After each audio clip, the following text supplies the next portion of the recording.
Our message today is that the government and peak bodies like the MLA simply need to do the right thing and do the smart thing. They need to listen to their conscience, transition away from live export and support the smarter alternative, a proud Australian chilled meat trade that saves Australian jobs. We've had an overwhelming response from our supporters right around the world. Horrified and surprised, the Australian government is continuing to support this trade. Since WSPA launched the Humane Chain campaign, over 170,000 people internationally have taken action. In the last month alone, over 11,000 people have joined our photo petition, which you can see behind me, from over 80 countries. Places like Egypt, Brazil, Thailand, Italy, Panama, everywhere. Calling on the Australian government to end this inherently cruel trade.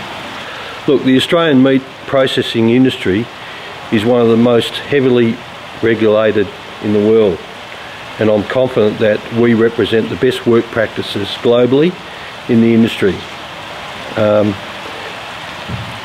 Up until the introduction of the live export industry, local abattoirs and rural meat processing industries were ensured a steady supply and a regular income and a balanced rural economy. We've been working at basically around about 50% capacity in the recent weeks. Our staff unfortunately have only been down to say 3 to 4 days over a 7 to 8 week period, and plus other plants in the state have obviously totally closed down.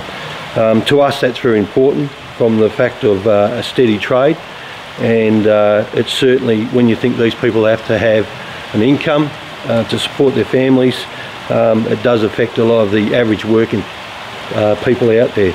There is nothing stopping the industry from following the New Zealand model of local processing, exporting in a box. I'd just like to make a couple of quick mentions on that. When we process products from a processing plant like ours, we've got 5 products opposed to 1 raw product going out, and their skins, runners, obviously offals, you've got your box meat and also your carcass meat. So when you look at that opposed to 1 product going out, from an economic side of things, you don't have to be much of a mathematician to work that one out. In our plant particularly, there's between 50 to 60 people on a process floor, and then you've got the transport people that transport the product. So when you look at that, we're employing all those people to do 1 carcass to get that finished product. So in our view, we believe over a period of time it should most probably be phased out, and certainly it would give us the opportunity to process 52 weeks a year. I want to bring to your attention some correspondence which I have received from Princess Alia of Jordan. It's not often that you get written to by a princess, so I thought it was worth taking some note of, particularly as she has been engaged in securing for both of Jordan's main government abattoirs pre-slaughter stunning for both cattle and sheep. And she says, I would greatly encourage you, and she's written to me and to Melissa and perhaps others, but she's certainly written to us on this issue, I would greatly encourage you, and indeed be most grateful to you, if in setting standards in legislation you can ensure that the stunning of both sheep and cattle unconscious prior to slaughter is mandatory. The utmost minimising of the suffering of animals both leading up to and during the slaughter process is a key requirement of Islamic teachings.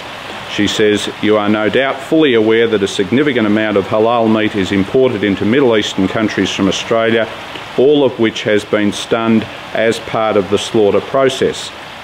The Princess Alia Foundation has been actively encouraging the benefits of stunning to be more broadly embraced in the Middle East. It would greatly assist our efforts were the Australian government to mandate standards that have been scientifically proven to reduce suffering, as well as having growing religious acceptance. And I want to acknowledge the work of the World Society for the Protection of Animals, both in relation to this issue and getting together over 170,000 signatures around the world from 80 countries is a fine body of work, and also your work on behalf of animals on other issues as well.